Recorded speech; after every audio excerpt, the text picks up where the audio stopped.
Hello everybody, welcome to the channel. RuneScape Leagues is finally coming out. Finally, a league in RuneScape 3. Why should anyone care? We're going to go through the blog post here just from the first day, the announcement blog, see what things there are, how it's going to be different to old school. Maybe you're having a look and thinking about potentially hopping into RS3 as an old school player. This might give you an idea of whether you should or not. We'll talk about just the basics of what this league is going to have compared to some of the leagues we've seen in OSRS, and also 3 of the first tier of relics are out, and we can have a look at those and maybe have a look if any of those are good. So it's currently the 26th today. As you can see, Leagues is coming out September 15th here. Basically, this is a league like the old school RuneScape leagues, a temporary game mode with boosted rates, boosted drop rates, relics, higher XP. It's only going to last a couple of months, and of course at the end you get points which you can spend back in the main game for cosmetics and cool stuff.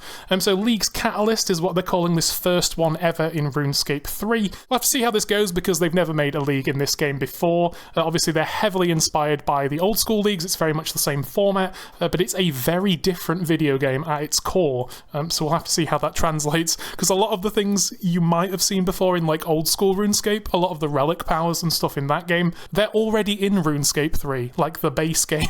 It's a very fast-paced, intricate game with a lot deeper skilling and generally higher XP rate. So we'll see what they can do with the relics to actually accelerate that even further, as opposed to just adding extra multipliers on the top. Anyway, let's get into things. This is of course going to be the first one, so there's obviously going to be teething problems. If you remember back to 2019 when the first OSRS league came out, there were a lot of like baseline features in that were added in future leagues that obviously they hadn't worked out yet because it was the first one. That's very much going to still be the case here in RS3. A lot of things don't translate exactly from both games, they are very different. Anyway, during the league, you'll take on tasks exactly the same as in the old school league, ranging from things as low as like chopping a single tree, all the way up to killing like the hardest bosses in the game 100 times, or getting shiny dinosaurs in your player-owned farm, things like that. But we're going to start out with the passive at tier 1 being 4 times XP rate. No mention yet in the video or any of the blogs whether there'll be a boosted drop rate. I mean, we can assume that being the case. I'm sure we'll get some combat power in the form of relics, but if we don't have higher drop rates,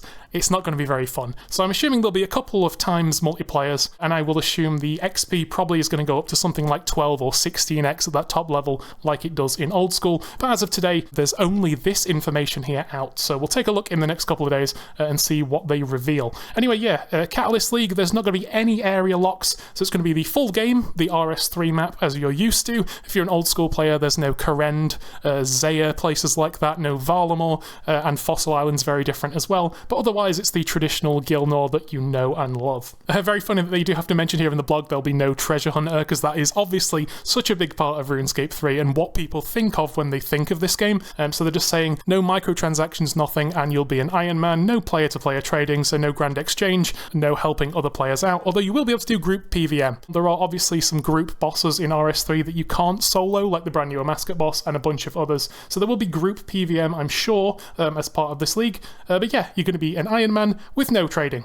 First thing, we're going to have league tasks. You know how they work already if you've played old school. Little bullet point systems telling you what to go do. Little tasks you can go play, giving you points. Obviously the easier the task, the lower the points. The harder the task, the higher the points. The easies are only worth 10 points, but the masters are worth 400 each. So a massive difference there. You know, maybe there'll be 1 or 2 that are really easy to do, or you can cheese in some way with a relic. Like in previous old school leagues with the infinite money one, you could buy the demonic thrones and get like a grandmaster task straight away. There might be something like that in this game, and you could do a master task that can be worth as much as 40 easy tasks. Every area of the map is unlocked. As you can see here on this little graphic, there are different areas in terms of tasks. It's just to categorize them and really just point you in the right direction, so you can probably use this area thing to at least figure out where you need to go for your task, which is cool. And then here we go, we've got a few examples of some tasks. You've got all your classics like mine a copper ore, kill a rat, talk to hands, you know, standard stuff. One that stuck out to me here in the middle, which is kind of weird, it's almost like they copy pasted this from old school, is smith a myth plate body in a certain place. That's under hard tasks. Now RS3's had a mining and smithing rework like 10 years ago or something. The levels to smith things are completely different to they are in old school RuneScape. So I think in old school a myth plate body is something like 68 smithing, which would be a hard task, but in RS3 it's 30 smithing. At worst that's a medium task. I mean, you'd have to go get 5 myth bars on an Iron Man, but it's certainly certainly doesn't seem hard.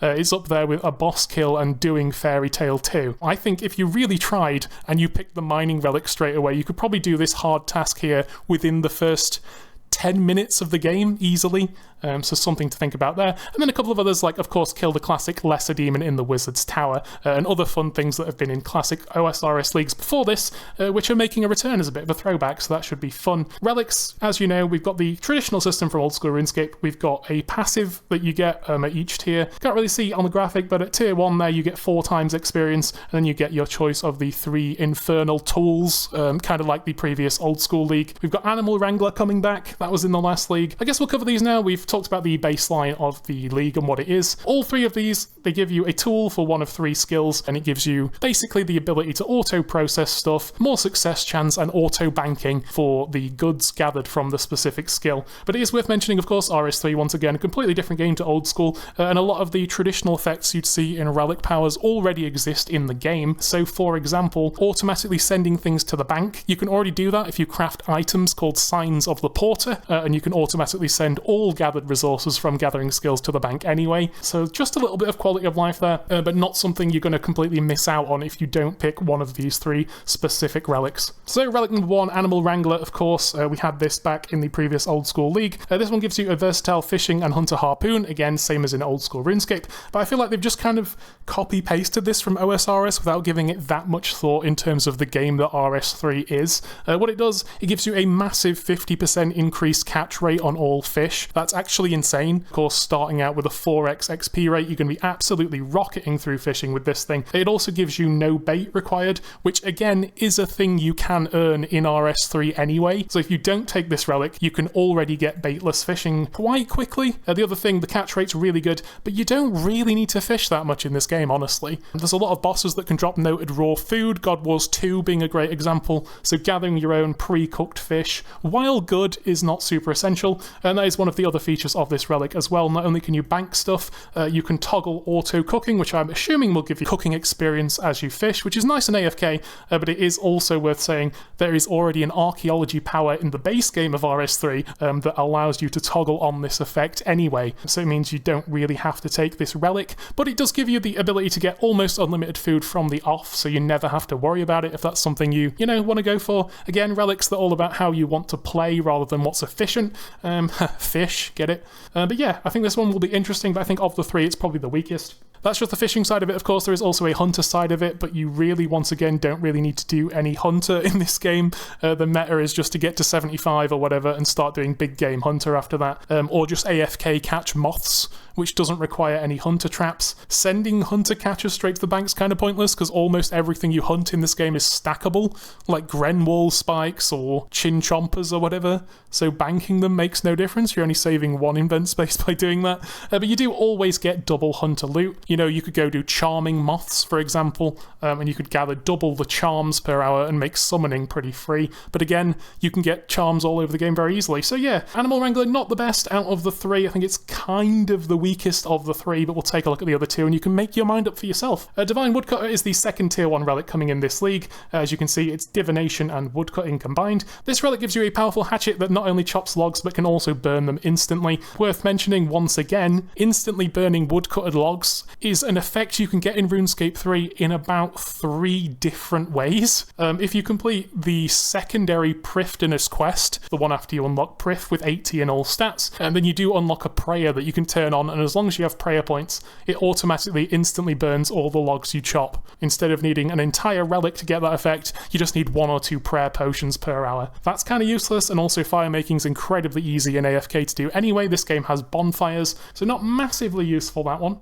You can also, of course, auto-bank your nests and logs, but in this game there's something called a wood box you can craft, and it holds up to 310 logs, which you can just fill it up. You can do like 11 or 12 inventories of logs, then go to the bank, empty it, and head straight back. This will make woodcutting nice in AFK and give you a few small bonuses, but once again, it's all bonuses you can get in the base game anyway. Bird's Nest going to your bank as well. That's a perk you get when you upgrade the Grove in your player-owned fort to tier 3. Once again, again, some neat ideas, but not really cooked enough, these first two. I feel like, yes, it is good to get these straight away at level 1, because as soon as you start the game, you get to choose one of these 3 relics, but a lot of the things it does give you are things you can get in RS3 anyway, which will take, a couple of days. You won't be able to get this effect day 1, but you can get a massive wood box in the base game, so you don't need to auto-bank your logs. You can auto-burn your logs. You can actually get an archaeology relic power that does this, which you can just toggle on permanently, and that will automatically burn logs. And also, you don't really train fire making in this game by burning logs. You do it through a minigame after the extinction quest, so not massively useful again, but again, if this sounds interesting to you, go for it. While the woodcutting bit of this relic power isn't very good, the divination part is actually fairly decent. I think that's what makes this the second best choice, instead of just being in the dumpster like this first relic, Animal Wrangler. We have ourselves the ability to get double divine energy, which is really huge because you use that for a lot of things in the game, like keeping your PVM gear charged up, and then you also have longer springs, so you can AFK longer while getting this double energy, and also your memories are automatically deposited straight into the rift. Basically makes divination like 4 times faster. Some nice divination bonuses, but you really don't need them. Third choice here, though, is the Excavator relic. This relic fuses the powers of both the mining and the archaeology skill, so this tool acts as both the mattock for archaeology and the pickaxe for mining. Worth mentioning, though, if you've not played RS3, there was a mining and smithing rework at some point. Mining works completely differently to how you're probably used to it if you've just played old school RuneScape. But yeah, this has the classic Leagues effect of, with this tool, ores are automatically smelted into bars, but also any gems you cut from gem rocks are instantly cut, and all resources are automatically sent to the bank. This one is insane. One of the most important skills to unlock as an Iron Man or any player in this game is the invention skill, which requires 80 in divination, which obviously this previous relic will help with, but it also requires 80 smithing and 80 crafting. So if you have an insane mining tool like this, automatically sending complete bars to your bank, then you're going to get 80 smithing in no time, but also you can go cut gem rocks fully AFK and have cut gems sent to your bank, which is going to give you a ton of crafting XP to go get yourself 80 crafting as well. So this relic alone, just the mining half of it, will set you up for 2 of the 3 skills for invention super quickly. Not only that, of course, with mining and smithing, you can smith tools for these other skills, so you can make yourself a really good woodcutting axe. You can also make yourself melee armor and weapons, armor, bolts for ranged, whatever. So mining, smithing, super useful. And then archaeology is another skill in RuneScape 3 that gives you a bunch of perks you can unlock by digging up artifacts, restoring them. It's very tedious on an Iron Man. It's going to give you more chronotes, which is the archaeology currency. You're only going to need half the materials to restore artifacts, which is absolutely massive. Obviously, this tool is also going to auto-bank all the resources that you do dig up, making it fully AFK. And also, the time sprite is like a little mini-game while you're digging archaeology. You have to follow this sprite around to get more bonuses. It's going to stay in place if you take this relic. So it's going to make doing archaeology crazy good, it's going to make mining crazy good, and it's also subsequently, because of that, going to make crafting and smithing crazy good, which are super powerful skills. Also, one thing it's worth mentioning about this, because with this tool you automatically smelt ore into bars, it does mean you don't have to go out your way and get those annoying secondary ores that you would do if you didn't have this. For example, if you wanted to smelt some bars like runite, you'd have to go mine both rune and luminite, but with this you can go mine a single rune ore and it'll send a single rune bar straight to your bank,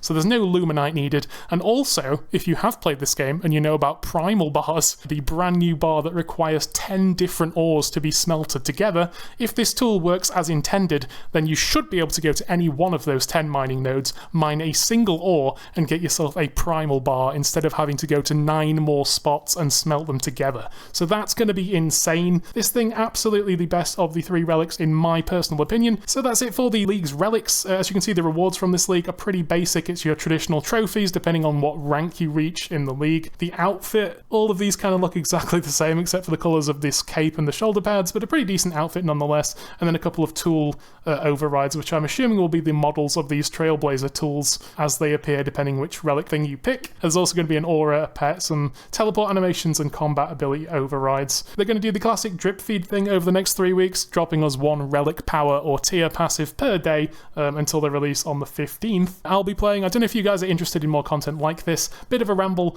but I thought I'd just do sort of a quick fire kind of video, first impressions on this first blog of the first RS3 Leagues Catalyst coming on the 15th. I might actually make another video at some point before Leagues if anyone is interested in trying this out and you've not tried RS3 before, maybe like a new player guide, or like, I don't know if any of you have ever tried it, but when you start off there's so much garbage on your screen, the UI is horrible, it's really confusing to go through the settings and set everything up, so I might do a video something like that where I go through and like set all the stuff you might want on a new account to make the game playable. Let me know if you guys want to see that. Otherwise, I'll be dropping a couple more Leagues videos in the next couple of days. Really excited for these first 3 relics. I don't think they've had as much time cooking them as they potentially could. Some of these things do feel like they literally copied and pasted them from old school maybe a year ago when they started developing this and didn't maybe give them as much thought as possible. Good example, of course, like I say, this hard task here, only requiring 30 smithing in RS3, but it's a hard task in old school because it requires 68 smithing over there.